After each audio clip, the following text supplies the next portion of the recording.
So this is a question that I really enjoy answering.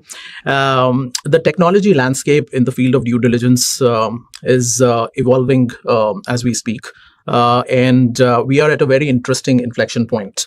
For the most part, in the last decade or so, we've relied heavily on automation, rules-based processes and systems that process data faster, organize financial information, and present it systematically.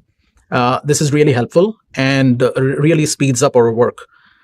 What we are seeing now is a genuine shift to artificial intelligence. That is, machines learning and reasoning. This is where a lot of investment is going, and this is work in progress as we speak. The two critical areas where artificial intelligence really creates impact is the interpretation, the data interpretation skills. AI tools today generally get the context without being programmed as such.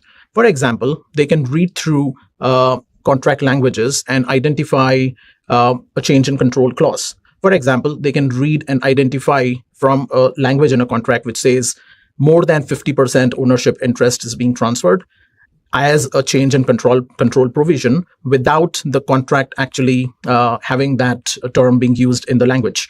It can read through minimum purchase obligations of 200,000 and identify them as a potential red flag for a buyer.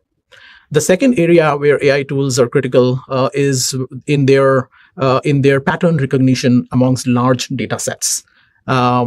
If you're analyzing last 3 years of gross profits of a company, the AI tool can not only comment on the trends, but it can correlate declining gross margins with customer contract provision, which basically states the pricing has been increasing every year or has been aggressively set.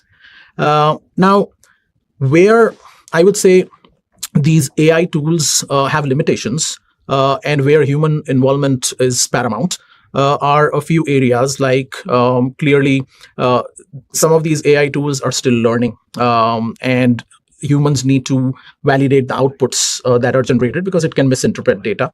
The other area is handling of confidential information. And the third, AI today cannot essentially help with looking into a business model and comment whether it is good or implementable for a particular buyer strategy. AI cannot assist in negotiating on deal terms, earn-out structures, purchase price adjustments based on the totality of findings in the due diligence process, or help negotiate those with the seller. So how we at KSMC really assess and use AI tools is essentially viewing them as powerful assistants, which help us analyze data quickly and enhances our efficiency, but complement them with our professional skills and experience, something which the clients essentially want and pay us for.